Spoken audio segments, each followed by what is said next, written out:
100円ください。お金いるの? Oke, selamat datang kembali di channel Shiro 101. Saya doakan semoga kalian selalu dalam keadaan sehat. Di video kali ini, kita akan ngelanjutin pembahasan dari volume 20 atau Southern Sea Riot Arc part ke-8. Sebelum kita menuju isi video, saya ingetin lagi buat kalian yang suka dengan video-video dari channel ini, silakan dukung saya dengan like, subscribe, dan share channel ini ke teman-teman kalian agar channel ini cepat berkembang. Kemarin di part 7 kita udah bahas sampai di titik di mana pesta peresmian baru dimulai. Rombongan Tatsuya juga udah hadir di pesta itu. Dan dari sini saya rasa saya gak perlu recall lagi lah ya. Toh kalian kalau lupa, kalian tinggal tonton video sebelumnya. Jadi sekarang kita langsung cabut aja ke inti cerita selanjutnya. Ketika pesta peresmian sedang berlangsung, sekitar 60 km dari Pulau Saikasin, di sana ada Bradley Zhang bersama 8 orang anak buahnya sedang bersiap-siap untuk melancarkan aksi sabotase. Rencananya, Bradley Zhang dan ke-8 anak buahnya ini akan mengebom ponton yang merupakan pondasi dari Pulau Saikasin.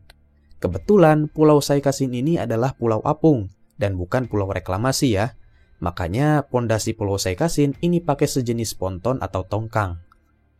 Nah, rencana pengeboman ponton ini sebenarnya hanya ditujukan untuk ngebuat panik para audiens yang sedang berpesta. Jadi si Bradley Zhang ini gak peduli apa Pulau Saikasin ini nantinya bakal tenggelam atau enggak. Dia gak peduli. Sing penting, pesta peresmian yang saat itu lagi berlangsung harus jadi kacau. Itu intinya.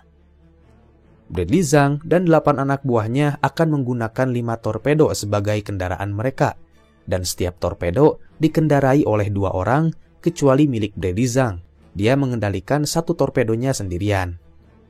Dan singkat cerita, setelah persiapan selesai, Bradley Zhang dan 8 anak buahnya pergi ke Pulau Saikasin untuk melakukan sabotase. Kita kembali lagi ke aula pesta. Beberapa saat setelah pesta berjalan, Tatsuya bilang ke Isorike bahwa dia ingin bicara dengan Isori tentang suatu hal yang penting. Singkat cerita, Tatsuya dan Isori pun berbicara di tempat yang sepi. Tatsuya langsung berterus terang ke Isorike bahwa pesta peresmian yang sedang mereka rayakan saat ini sedang menjadi sasaran sabotase oleh pihak aliansi Asia Raya.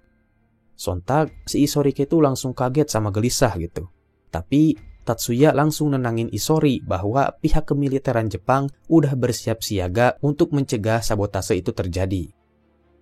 Akan tetapi, Tatsuya mulai ngejelasin lagi bahwa para teroris yang akan nyabotase Pulau Saikasin ini tahu betul tentang seluk-beluk Pulau Saikasin, termasuk tentang sistem keamanannya.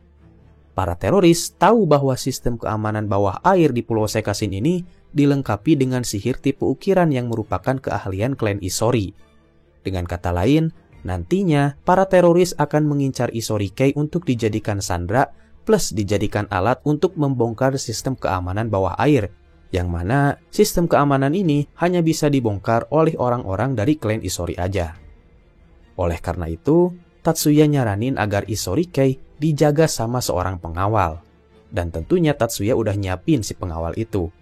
Pengawal yang bakal bertugas jadi bodyguard Isori itu bernama Sersan Haebaru. Nah, setelah nyerahin Isori ke si Sersan Haebaru, Tatsuya minta Isori untuk kembali ke aula pesta. Sedangkan Tatsuya dia segera menemui Fujibayashi Kyoko yang saat itu juga sedang ada di aula pesta.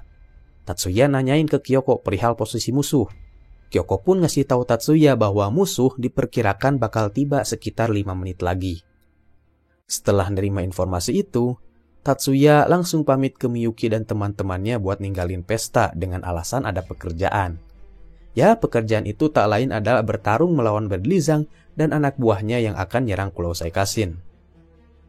Ngelihat Tatsuya pergi, Shizuku dan Honoka nanya ke Miyuki apakah ada hal yang bisa mereka bantu buat ngeringanin kerjaan Tatsuya.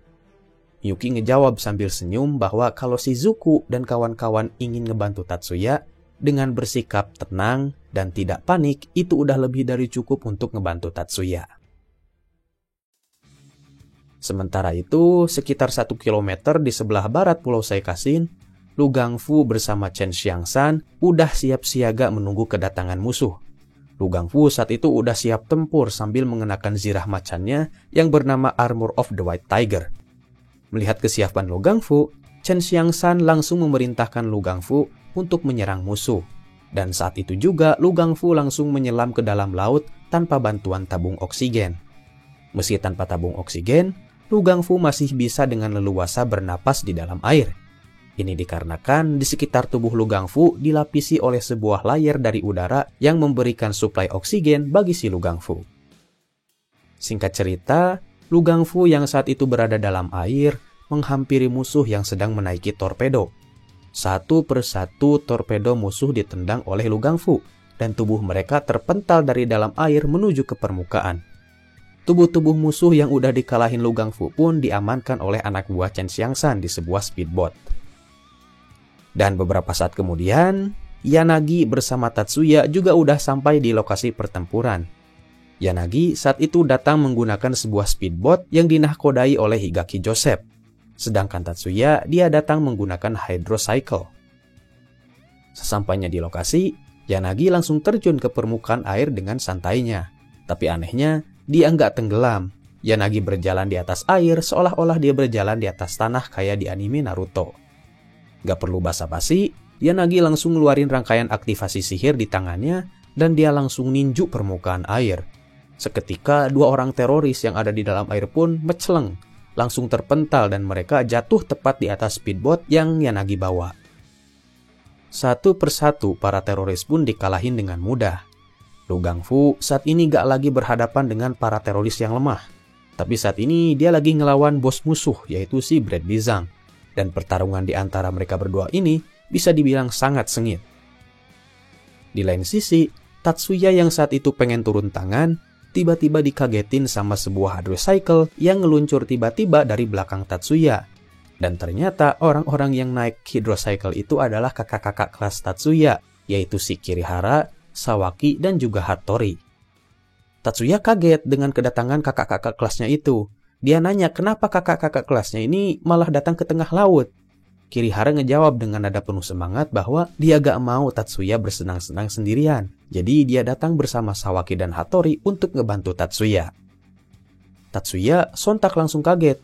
Dia langsung hubungin Kazama dan nanyain alasan kenapa si Kazama ini ngebiarin kakak-kakak kelasnya yang merupakan warga sipil bergabung dalam operasi. Kazama ngejawab bahwa operasi yang sedang Tatsuya lakuin bersama Yanagi dan Lu Gangfu CS adalah operasi tidak resmi, atau dengan kata lain, operasi ilegal. Kenapa disebut operasi ilegal? Alasannya karena operasi yang sedang Tatsuya laksanakan ini belum dimintai persetujuan atau izin dari markas pusat. Jadi, Kazama gak bisa ngelarang atau gak punya hak jika ada warga sipil yang ikut terlibat dalam operasi. Soalnya, operasi ini sejak dari awal udah dianggap kayak gak ada gitu ya. Nah, dari perkataan Kazama, Tatsuya ngeh bahwa Kazama ini sebenarnya sengaja ngebiarin Hattori, Sawaki, dan Kirihara ikut campur dalam operasi. Tatsuya berfirasat bahwa Kazama, atau lebih tepatnya Mayor Jenderal Saeki, yang merupakan pendiri sekaligus pembina dari Batalion Sir 101, kayaknya ingin mempererat hubungan dengan penyihir-penyihir muda berbakat seperti Hattori dan kawan-kawan. Kenapa Mayor Saeki tertarik sama Hattori dan kawan-kawan? Ini dikarenakan Hattori, Sawaki, dan Kirihara adalah penyihir berbakat yang tidak berasal dari keluarga Numbers. Saya udah sempat mention ya di video volume 13 bahwa Batalion 101 ini, terutama si Mayor Jenderal Saeki-nya, itu sangat anti untuk memiliki hubungan dengan keluarga penyihir Numbers, terutama Ten Master Clans. Makanya kalau ada talenta-talenta muda yang sangat berbakat dan juga gak memiliki afiliasi dengan keluarga Numbers, Mayor Jenderal Saeki langsung sigap nge-PDKT-in mereka. Lah Min, tapi Tatsuya kan dari klan Yotsuba. Kenapa Batalion 101 masih punya hubungan sama Tatsuya? Kan katanya Batalion 10 itu kan anti Ten Master Clans. Nah, untuk rincian masalah ini, nanti saya jawab di lain video aja. Tapi singkatnya mah gini, kita pakai logika aja. Mana ada organisasi yang mau ngelepasin orang sekuat dan sejenius Tatsuya? Apalagi kalau udah ngejalin hubungan sama Tatsuya kan? Cuma orang bodoh yang gak ngemanfaatin Tatsuya karena alasan prinsip. Jadi intinya, kalau udah dihadapan sama sesuatu yang menggiurkan seperti kekuatannya si Tatsuya, prinsip bisa dinomorduakan. Kembali ke laptop, singkat cerita pertarungan pun berlanjut. Hattori dan kawan-kawan harus berhadapan dengan dua orang musuh yang tersisa, karena sebagian besar musuh udah dikalahin sama Lu Gangfu dan Yanagi.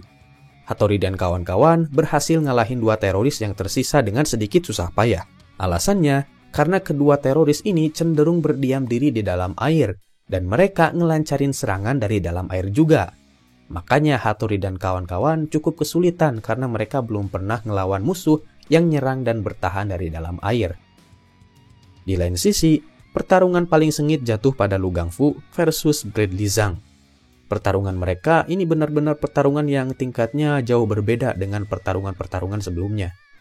Bradley Zhang yang saat itu lagi terdesak sempat mengeluarkan sebuah sihir yang membuat air berubah seolah-olah jadi naga. Tapi Lu Gangfu juga sama sekali gak gentar. Malahan dia nyengir-nyengir sendiri seolah-olah sangat menikmati pertarungan. Ya, kan tetapi hasil akhir dari pertarungan ini sebenarnya udah kelihatan dari awal ya. Lu Gangfu ini kan dijuluki sebagai Man-Eating Tiger yang merupakan salah satu penyihir petarung jarak dekat terhebat di dunia. Jadi udah pastilah dia bisa ngalahin si Bradley Zhang. Dan singkat cerita, Bradley Zhang pun yang merupakan salah satu dedengkot rencana sabotase berhasil dikalahkan. Oke, sekarang kita akan kembali lagi ke Aula Pesta. Karena Hattori, Kirihara, dan Sawaki sedang bersenang-senang, kakak-kakak kelas Tatsuya yang tersisa di pesta itu cuma para gadis. Yang tak lain adalah Azusa, Kanon, dan juga Sayaka, plus cowoknya si Isorikei doang. Ketika pesta berlangsung, ketiga gadis ini terasa ingin pergi ke kamar mandi. Karena Isorikei ini cowok, mustahil dia ikut ke kamar mandi bareng cewek ya kan? Nah, jadinya Isorikei itu sendirian aja dah di pesta. Tapi meskipun dia sendirian, di sana sebenarnya ada Miyuki sama Minami juga. Miyuki sama Minami ini udah dikasih tugas sama Tatsuya buat ngejaga Isorikei karena menurut informasi dari Tatsuya, Isorikei ini adalah orang yang sedang diincar oleh pihak teroris. Nah, dari sini cerita ini mulai mencapai bagian serunya nih. Ternyata si James dan Jasmine pada saat itu sedang berada di hotel tempat pesta digelar.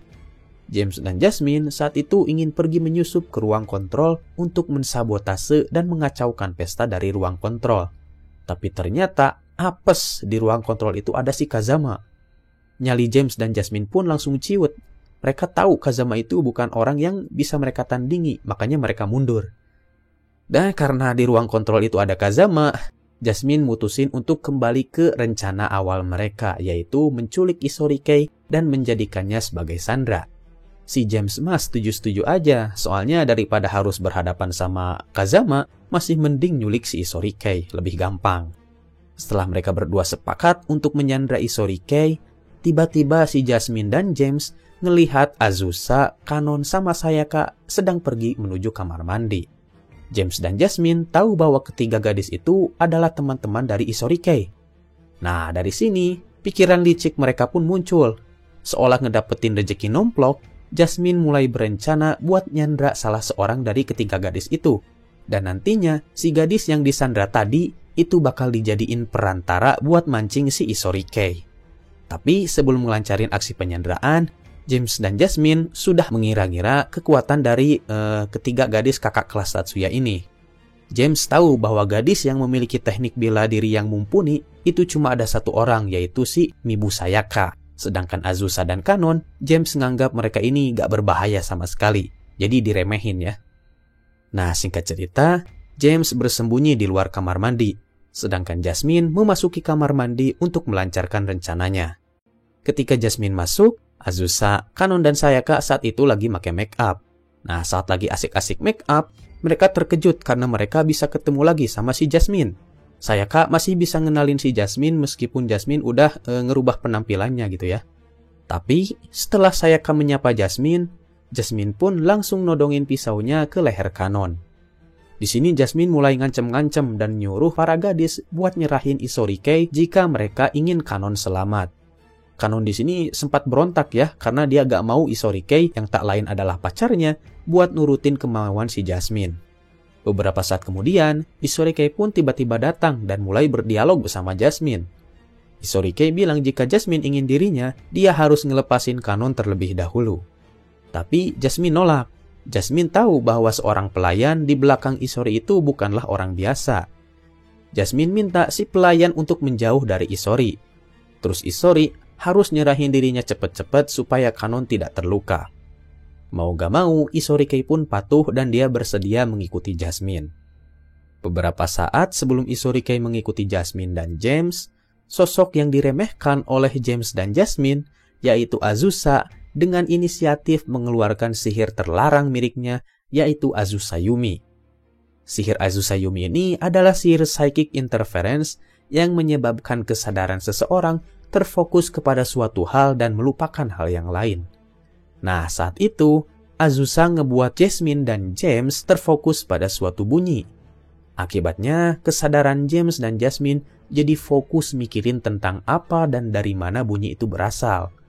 Dan akibat sihir ini pula, Jasmine jadi lupa bahwa dia ini sedang nyandra Kanon. Bahkan dia juga sampai lupa kalau dia itu lagi megang pisau, saking fokusnya ke bunyi yang diakibatin sama sihir Azusa Yumi. Seketika, pisau yang ada di tangan Jasmine pun jatuh. Dari sini, Sayaka langsung mengambil inisiatif untuk nyerang Jasmine. Akan tetapi, kesadaran Jasmine dan James ternyata sudah berangsur-angsur pulih. Jadi, Jasmine bisa ngehindarin serangan Sayaka.